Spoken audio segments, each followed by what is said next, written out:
10 metr eкен жалпы. Азыр мынанын астына кошуп койгула дедим, ошондо 800-900 метрге жакын неме болот экен. Жалпы ал жак бужак болуп тротуарларды кошкондо бир чакырымга жакын жол болот. Жолдун дагы акчасын чечип берди, асфальт болот көбүнчө. Макулбу? Анан мектеп боюнча айта турган болсок, мектеп республикалык бюджеттен эмне үчүн буну бүтүрбөй атасыңар деген суроо болушу мүмкүн. Шаарда жалпы ушундай жаңы мектептердин курулушу 5 мектеп курулуп атат. Акчасы эми акырындык менен берип атат. Быйылкыга дагы мына 10 миллион сом акча каратып бердик мамлекеттен. Эми жакында дагы акчасы которулат. Буюрса ушул жаңы окуу жылына чейин мен республикалык бюджеттен каржыланган нерсени толук убада бере албайт экенсиң, себеби ал жакка көз каранды болуп атат. Бирок мына президентибиз да тапшырма берди.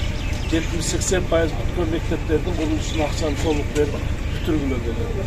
Буюрса бул да бүтүп калат. Эң негизгиси башталып калды, мына жакшынакай мектеп болот деди. Анан бул республикалык бюджеттен да, мына жергиликтүү бюджет эсебинен башталган нерселерди аны биз шаардык мэрия тарабынан акчаларды чечип беребиз. Ne diyeceğim? Şu bala bakça, Kuday Bürüs'e, Türkiye'de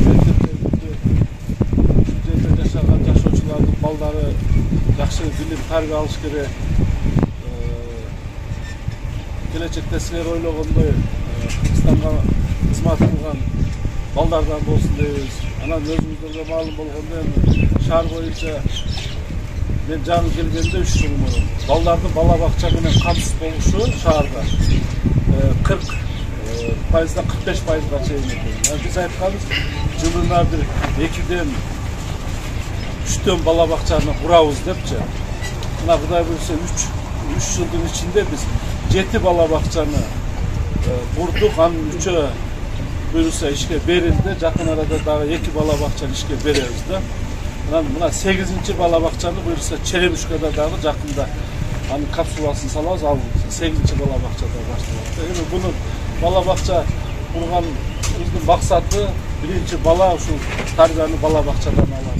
Себеби шаарда эми бардык ата-энелер эле үйдө туруп бала бакчаны балдарды тарбиялай албайт да. Ошо бала бакчага тапшырып коюп өздөрү күнүмдүк турмушу менен алек болуш керек.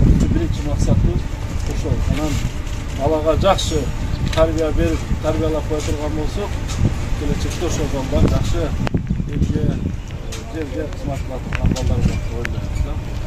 Эми жолдор боюнча дагы жолдо 587-600 чакырымга жакын жолубуз болсо, анын 70-80%ы бүгүнкүндө талапка жооп бербейт экен. Биз 1 километр, 2 километрден буйрса жолдорду асфальттап атабыз. Эми баягы грант акча келип калса, грантовый акча ага да бир топ жолдорду асфальттап. Бирок ошого карабастан биз дагы жаңы техникаларды алдык, асфальттай турган техникаларды. Анан буйрса мына жакында асфальт заводду дагы өзү шаардык мэрия сатып алайлы деп атабыз. Ошону сатып алсак, бизде чоң мүмкүнчүлүктөр болуп калат, жолдорду асфальттаганга дагы. Азыр асфальтты дагы сатып алып атабыз. Техниканы дагы бүт арендага алчу элек азыр бардыгын өзүбүз алып калдык да. Ошон үчүн техника болсо шаарда иш бүттүп алдыга жылат.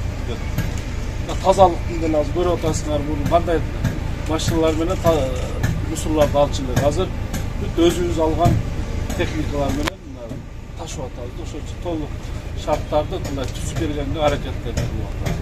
Ушинтип акырындан жакшы кичинеден иш кыла берсек, мен ойлойм 1 жыл 2 жыл ичинде чоң жакшы иштер болот. Макулбу, жакшылыктар болсун. Ата-энелер